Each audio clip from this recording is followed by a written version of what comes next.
या देवी सर्वभूतेषु मां कूष्माण्डरूपेण संस्थिता नमस्तस्यै नमस्तस्यै नमस्तस्यै नमो नमः। ओम दुम दुर्गाय नमः। जय माता रानी। दोस्तों, आपके अपने चैनल धर्म साधना में आपका बहुत बहुत स्वागत है। माँ भगवती दुर्गा की कृपा आप और आपके पूरे परिवार पर सदा सर्वदा बनी रहे। दोस्तों, आज की वीडियो में मैं आपसे बात करने वाली हूँ नवरात्रि के चौथे दिन की पूजा विधि के बारे में। नवरात्रि की चतुर्थी तिथि इस बार हमें प्राप्त हो रही है 25 मार्च 2023 को, यानी कि शनिवार के दिन। और नवरात्रि में चतुर्थी तिथि पर माँ भगवती दुर्गा के चौथे स्वरूप माँ कूष्मांडा की पूजा आराधना की जाती है। और शास्त्रों के अनुसार माँ कूष्मांडा सौर मंडल की अधिष्ठात्री देवी मानी जाती है। इनकी पूजा करने से रोग शोक और दुख से मुक्ति मिलती है। अपनी मंद हंसी के द्वारा संपूर्ण कूष्मांड को उत्पन्न करने के कारण इनका नाम कूष्मांडा पड़ा है। और इनकी पूजा करने से बुद्धि का विकास होता है और जीवन में निर्णय लेने की क्षमता बढ़ती है। जैसे कि कई बार ऐसी परिस्थितियां आती हैं कि सही गलत का निर्णय नहीं ले पाते हैं, तो ऐसे में माँ भगवती जगदम्बा के चौथे स्वरूप माँ कूष्मांडा की पूजा करने से निर्णय लेने की क्षमता में वृद्धि होती है। तो नवरात्रि के चौथे दिन माँ भगवती दुर्गा के चौथे स्वरूप माँ कूष्मांडा की पूजा अत्यंत आवश्यक है। तो आज की वीडियो में आप जानेंगे कि माँ कूष्मांडा की पूजा किस प्रकार से करनी चाहिए, स्वरूप क्या है माँ का जिसका हमें पूजा के समय ध्यान करना है, माँ का बीज मंत्र क्या है जिसका हमें पूजा करते समय ध्यान करते समय जप करना है, आज के दिन कौन सा भोग हमें अर्पित करना चाहिए, किस रंग के वस्त्र धारण करके माँ कूष्मांडा की पूजा आराधना करनी चाहिए, और माँ का प्रिय पुष्प क्या है जिसे अर्पित करने से समस्त प्रकार की कामनाओं के पूर्ण होने का वरदान माँ से हमें प्राप्त हो जाता है। तो आज की वीडियो में माँ कूष्मांडा की संपूर्ण पूजा विधि के साथ ही बहुत ही अचूक उपाय शेयर करने वाली हूँ, इसलिए वीडियो को पूरा ज़रूर देखिए। और अगर आपको आज की वीडियो अच्छी लगे तो इसे लाइक भी ज़रूर कीजिए, क्योंकि आपके लाइक्स, आपके कमेंट्स मेरे लिए बहुत महत्वपूर्ण हैं। ये एकमात्र जरिया है जिनसे मुझे पता चलता है कि आपको ये वीडियो अच्छी लगती है और आपके लिए ये वीडियो उपयोगी है। तो अगर वीडियो अच्छी लगती है तो लाइक तो ज़रूर ही किया करें। इसके साथ ही कमेंट बॉक्स में माता रानी के नाम का जयकारा भी ज़रूर लगाएं, इससे आपको सकारात्मक ऊर्जा की प्राप्ति होती है। और अगर आपका कोई भी सुझाव हो, कोई भी प्रश्न हो या कोई विशेष वीडियो देखना चाहते हैं तो उसके लिए भी कमेंट बॉक्स में ज़रूर लिखें। चैनल पर पहली बार आए हैं, अगर अभी तक आपने चैनल को सब्सक्राइब नहीं किया है तो आज की वीडियो अगर आपको अच्छी लगे तो चैनल को सब्सक्राइब ज़रूर कर लीजिए और बेल बटन को भी प्रेस कर लीजिए। तो इससे ये होगा कि इस चैनल पर जो नई वीडियो अपलोड होंगी उनकी नोटिफिकेशन आपको सही समय पर प्राप्त होगी।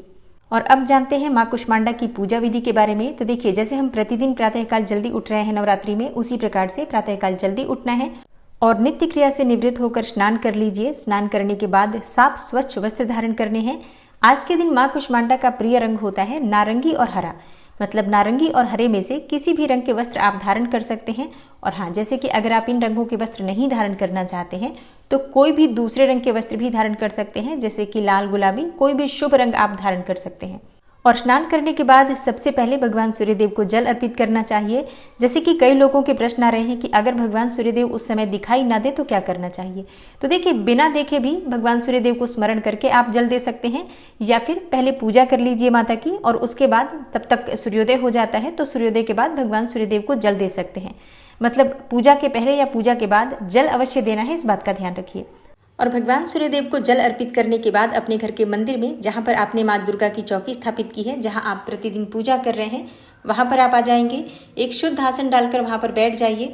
और हाँ, पूजा की सभी सामग्री एक ही बार एकत्र करके वहाँ रख लीजिए, जिससे कि बार बार आपको आसन पर से उठना ना पड़े। अब जैसे कि माँ के सामने आपने शुद्ध घी का दीपक प्रज्वलित कर लिया है, उसके बाद आपको शुद्धिकरण करना है। जैसे कि आप अपने आसपास थोड़े से जल के छींटे दीजिए। जो भी सामग्री पूजा की है सब पर आपको जल के छींटे देने हैं। अपने ऊपर भी जल छिड़क लीजिए और जो भी देवी देवता विराजित हैं सबके ऊपर जल के छींटे दीजिए, जिससे कि शुद्धिकरण हो जाए वातावरण का। उसके बाद आपकी पूजा प्रारंभ होती है। तो पूजा प्रारंभ करने से पहले थोड़ा सा जल अपने आसन के नीचे डालकर और उसी जल से आपको 2 बार अपने मस्तक पर तिलक करना है। अब आपकी पूजा प्रारंभ हो जाती है। इसके बाद आप आसन पर से तब तक नहीं उठ सकते हैं जब तक कि आपकी पूजा पूर्ण नहीं हो जाती है। अब विधि विधान से चौकी पर विराजित सभी देवी देवताओं की पूजा कर लीजिए, जैसे कि कलश देवता, गणेश जी, षोडश मातृका, नवग्रह मंडल, जो भी देवी देवता आपने चौकी पर विराजित किए हैं या फिर मंदिर में पूजा कर रहे हैं घर के, तो जो भी देवी देवता हैं सबकी पंचोपचार विधि से धूप, दीप, अक्षत, पुष्प जो भी आपके पास उपलब्ध है उस सामग्री को अर्पित करके और पूजा कर लीजिए। अब इसके बाद आपकी पूजा प्रारंभ होती है माँ भगवती दुर्गा के चौथे स्वरूप माँ कूष्मांडा की। तो अपने दाहिने हाथ में थोड़ा सा अक्षत और पुष्प ले लीजिए और माँ कुष्मांडा का ध्यान कीजिए। अब सभी देवियाँ माँ दुर्गा का ही स्वरूप मानी जाती हैं, तो माँ दुर्गा की जो मूर्ति या फोटो आपके पास है उसी में आपको माँ कुष्मांडा का ध्यान करना है। माँ कुष्मांडा का स्वरूप क्या है जिसका आपको पूजा के समय ध्यान करना है? तो देखिए, माँ कुष्मांडा की 8 भुजाएं हैं, इसलिए इन्हें अष्टभुजी देवी भी कहा जाता है। इनके 7 हाथों में क्रमशः कमंडल, धनुष, बाण, कमल पुष्प, अमृतपूर्ण कलश, चक्र तथा गदा है। वहीं 8वें हाथ में सभी सिद्धियों और निधियों को देने वाली जपमाला है। शास्त्रों के अनुसार माँ कुष्मांडा को कुम्हड़े की बलि अति प्रिय है, इसलिए संस्कृत में जैसे कि कुम्हड़े का नाम कुष्मांड है, तो इसकी वजह से भी माँ दुर्गा के इस स्वरूप को कुष्मांडा कहा गया है। तो माँ के इसी स्वरूप का आपको ध्यान करना है और माँ कुष्मांडा का ध्यान करते समय आपको माँ के बीज मंत्रों का जप करना है।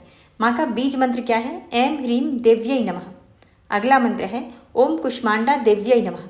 एक और मंत्र देख लीजिए, या देवी सर्वभूतेषु माँ कुष्मांडा रूपेण संस्थिता नमस्तस्यै नमस्तस्यै नमस्तस्यै नमो नमः।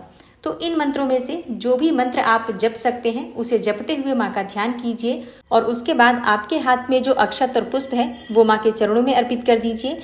इसके बाद आप विधि विधान से माँ दुर्गा के चौथे स्वरूप माँ कुष्मांडा की पूजा आराधना कीजिए, जैसे कि धूप, दीप, अक्षत, पुष्प, नैवेद्य, ये सभी चीजें जो भी सामग्री आपके पास उपलब्ध है एक एक करके माँ दुर्गा को अर्पित कीजिए। माँ दुर्गा के चौथे स्वरूप माँ कुष्मांडा का प्रिय पुष्प है लाल गुड़हल का पुष्प या फिर गुलाब के पुष्प। आप चाहें तो पीले कमल के पुष्प भी माँ को अर्पित कर सकते हैं। तो इनमें से जो भी पुष्प आपके पास उपलब्ध है माँ की पूजा आराधना कर सकते हैं। ये पुष्प ना हो तो जो पुष्प आपके पास उपलब्ध है उसी पुष्प से माँ की पूजा आराधना कर सकते हैं। और माँ का प्रिय भोग क्या है जो आज आपको लगाना है? देखिए, माँ कुष्मांडा का प्रिय भोग होता है मालपुए का भोग। कहा जाता है कि आज के दिन माँ को मालपुआ अर्पित करने से निर्णय क्षमता में वृद्धि होती है। माँ इतनी प्रसन्न होती है कि आपको मन चाहे वरदान की प्राप्ति होती है। लेकिन अगर आप मालपुए का भोग नहीं लगा पाते हैं तो आप हलवे का भोग लगा सकते हैं, चाहे तो दूध से बनी हुई मिठाई का भोग लगा सकते हैं और इसके अलावा फलों का भोग भी आप लगा सकते हैं। तो अपनी इच्छा के अनुसार, सामर्थ्य के अनुसार माँ को भोग अर्पित कीजिए। विधि विधान से पूजा आराधना कीजिए, मंत्र जप कीजिए और पूजा पूर्ण होने के बाद माँ कुष्मांडा की कपूर और लौंग से आरती कीजिए। और जब आपकी पूजा पूर्ण हो जाती है तब अपने आसन के नीचे फिर से थोड़ा सा जल डाल दीजिए। 2 उंगलियों से उठाकर 2 बार अपने मस्तक पर लगा लीजिए, जिससे कि आपने जो भी पूजा आराधना की है, जो भी मंत्र जप इत्यादि किया है, उस सब का संपूर्ण फल आपको प्राप्त हो। और बात करते हैं आज के उपाय के बारे में। तो देखिए, नवरात्रि के चौथे दिन जब हम माँ भगवती दुर्गा के चौथे स्वरूप माँ कुष्मांडा की पूजा करते हैं, उस समय माँ को अगर मालपुए का भोग अर्पित करते हैं और उसमें से कुछ मालपुए किसी ब्राह्मण को किसी मंदिर में दान करते हैं, तो इससे माँ कुष्मांडा की विशेष कृपा आपको प्राप्त होती है और मन चाहे फल की प्राप्ति होती है। इसलिए जब भी आप कोई भी भोग अर्पित करते हैं तो किसी न किसी को बांटिए जरूर। चाहे आप किसी कन्या को दे सकते हैं, किसी ब्राह्मण को दे सकते हैं। उसके बाद बचे हुए प्रसाद में से परिवार के सभी सदस्य ग्रहण कर सकते हैं। और इसके साथ ही एक और कार्य आपको जरूर करना चाहिए, जैसे कि जब आप माँ को भोग अर्पित करते हैं, किसी भी वस्तु का भोग आप लगा देते हैं, उसके बाद एक पान के पत्ते पर लौंग, इलायची और सुपारी रखकर माँ को अर्पित करना चाहिए। इससे आपको समस्त प्रकार की कामनाओं के पूर्ण होने का वरदान माँ से प्राप्त होता है। दोस्तों, नवरात्रि के चौथे दिन माँ भगवती दुर्गा के चौथे स्वरूप माँ कुष्मांडा की पूजा आराधना सच्चे मन से करने से किसी भी प्रकार की आपकी परेशानी हो जीवन की, वो दूर हो जाती है और मन वांछित फल माँ कुष्मांडा से आपको प्राप्त होता है। और जो भक्त प्रतिदिन दुर्गा सप्तशती का पाठ करते हैं, वो आज के दिन, यानी कि अगर आप क्रमबद्ध तरीके से कर रहे हैं, तो पहले दिन आपने जैसे कि पहले अध्याय का पाठ किया होगा, दूसरे दिन दूसरे और तीसरे अध्याय का पाठ किया होगा और तीसरे दिन अध्याय 4 का पाठ किया होगा। और अब जैसे कि 25 मार्च को नवरात्रि का चौथा दिन है, तो इस दिन आपको अध्याय 5, 6, 7 और 8 ये चारों अध्याय पढ़ने हैं। और जो भक्त दुर्गा सप्तशती का पाठ नहीं कर पा रहे हैं किसी भी कारणवश, तो ऐसे में आप लोगों के लिए दुर्गा सप्तशती की वीडियो प्रतिदिन चैनल पर अपलोड होती है, जरूर उसे सुना कीजिए। क्योंकि दुर्गा सप्तशती का पाठ अगर आप सुन भी लेते हैं तो सुनने मात्र से भी माँ भगवती दुर्गा की असीम कृपा आपको प्राप्त होती है। तो उम्मीद करती हूँ आज की वीडियो से आपको लाभ अवश्य होगा। अच्छी लगी हो वीडियो तो लाइक कीजिए, शेयर कीजिए और चैनल पर पहली बार आए हैं तो सब्सक्राइब करके बेल आइकन को जरूर प्रेस कर लीजिए। मिलती हूँ मैं आपसे अगली वीडियो में, तब तक के लिए नमस्कार।